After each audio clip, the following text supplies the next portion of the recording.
Hi, this is DanTheCabMan, and I'm going to show you a video today on how I make Fordite cabochons. So stick around and let me show you how that's done. Okay, so here's a large slab of Fordite I got at the Tucson Gem and Mineral Show. I got it from a gentleman who got it from the Ohio plant. He said that this was from the Econoline division. So what Fordite basically is, it's paint, car paint that has been layered after years and years. And as you can see, there's a lot of colors in there. But since it was a car that's for like work, there's not too much extravagant colors. So there's white, black, red, and blue, and that's pretty much it. And I'm gonna show you how I slice it up. So what I do right here is I slice it up into long, thin slabs. That way it's easier for me to work with. As you can see, it's thick enough where I can cut into 3 slabs. So what I do is cut 2 slabs for a pair and then 1 slab for a single cab. As you can see, there's regular colors that you can find in pretty much any car in the market today, and even before. You can see that the Fordite is pretty thick, and that's actually really cool that you can find some different patterns in there.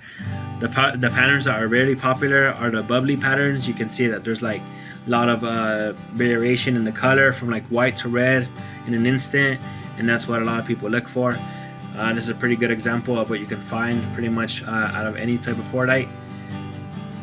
This is not a stone, it's car paint. It's paint that has been layered, and that's really cool, you know. People call it a stone, but it's just paint. As you can see like a lot of that clear red paint on the bigger slab. There you go.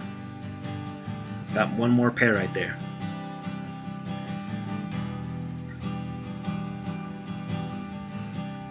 What I'm trying to do right there is, you know, get enough pairs where I can make, you know, 15 or 20 at once, and then see what else I can do. This process with this slab took me about 25 to 30 minutes, so we're gonna speed it up a little bit. As you can see, there's a lot of good colors in that one. There's like even a cross in that one, which is really cool. You can see all those really groovy colors in there, shapes. And I went with a square shape since it was pretty much the easiest shape that I could do. But you could pretty much do anything: ovals, triangles, or circles. And what I'm gonna do here is cut it sideways, a little like angled cut. That way you can get the, you know, triangle shapes. As you can see, that's a really thick piece, so what I'm going to do right here is cut it in thirds. There's 1 right there, and there's 2.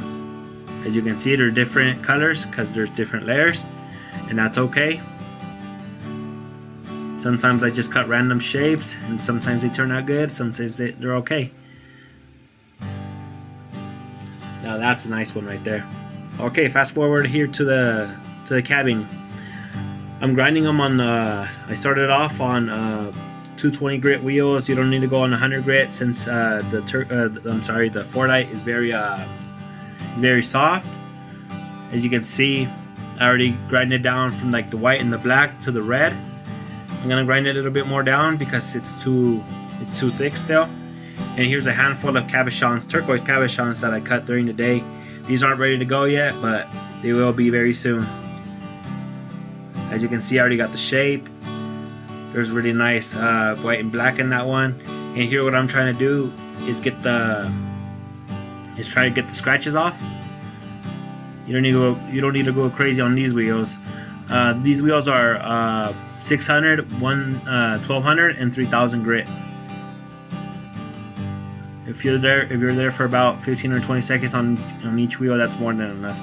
As you can see, we don't have any scratch at all. And that's pretty good, especially considering that this is a very soft material. Okay, next up, now we're going to the buffer. This is where you polish the cab. I use Zam in just a regular buffing wheel, nothing special.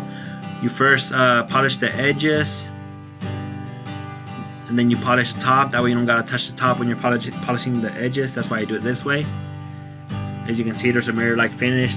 I've heard from people in the market, in the business, say that you can use car wax to get a better sheen on it. I don't know if it's true or not. I'll try it out soon. But anyways, here's what the cabochon looks at the end. It's very nice shape. One of my favorite cuts, and the cutters are spectacular. I appreciate watching this video, and I'm going to be doing more content in the future. Like and follow me for more, and I'll see you on the next time.